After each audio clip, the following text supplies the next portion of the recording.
So today I'm going to be talking about this group called Team Meeting. So how this group started was we all grew up in youth group together. And right after high school, instead of going to college, we all decided to do a gap year program. And within these gap year programs, you would work on your faith, work on your character, and different things like that. And we would have teams within these gap year programs. So once a week within these teams, we would do these meetups, which we would call team meetings. And in these team meetings, we would just talk about how we're doing, where our goals are that we made, and how we can improve ourselves.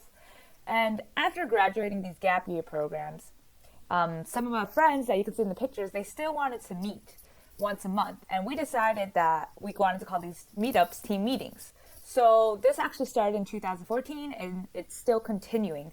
So for a long time, how this worked is we would pick a group leader and then they would pick a fun activity we could do each month. And this worked for a while, but as time went on, people then got married and also would move to different countries.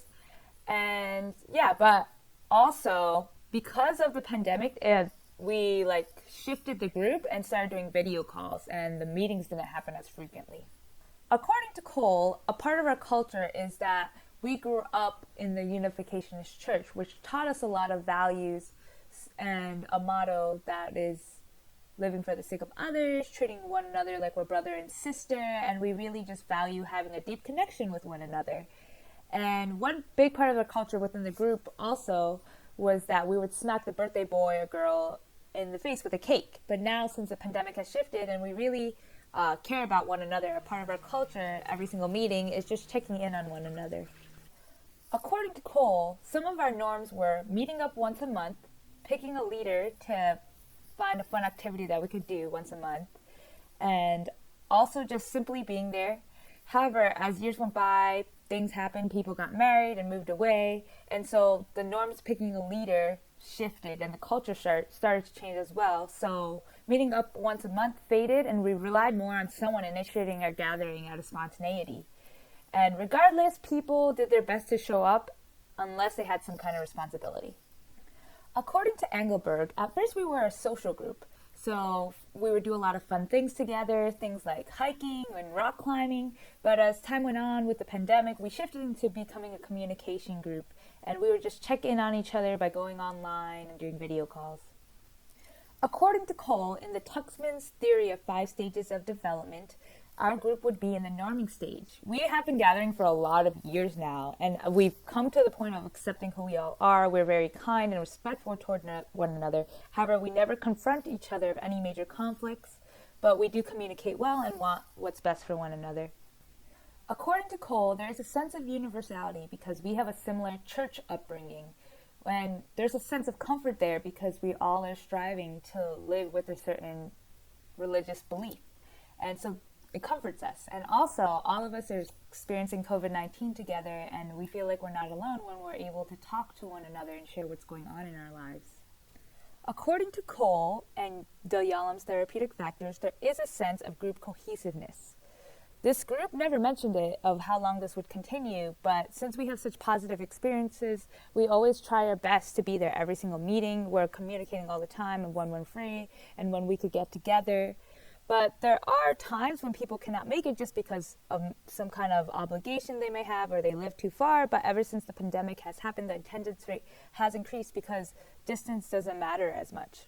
According to Cole, people play different group roles. For the sake of time, only one will be mentioned per person, but each person actually plays a lot of roles in this group. So first there is Kensho. He is known to be the initiator-contributor. So if our group did not meet for a while, he was the one to initiate that we should all meet again. And he was also the one who suggested that we should all go to Canada and visit him. Then there is Camry. She is known to be as the elaborator, because when someone is confused about something, she will go out of her way to explain to them and give examples for people who do not understand something. Then there is Yugen. He is known to be the opinion seeker because he is the one to ask about certain things, about certain opinions of what people think. Then there is Yasu. He is the one that's known as the information seeker. So whenever somebody suggests a plan, he is the one to ask about the logistics and wants to clearly know the details of how it is actually going to happen.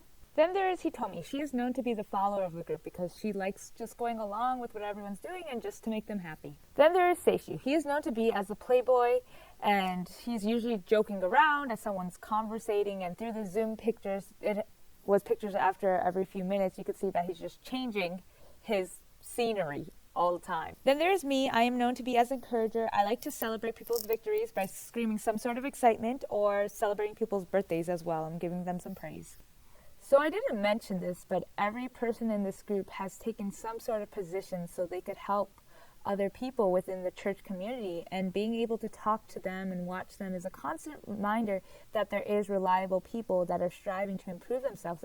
This group makes me want to be better as a person, and I know at times I would be down and everyone would try to help me get back again on track. So it really does feel like we are a family.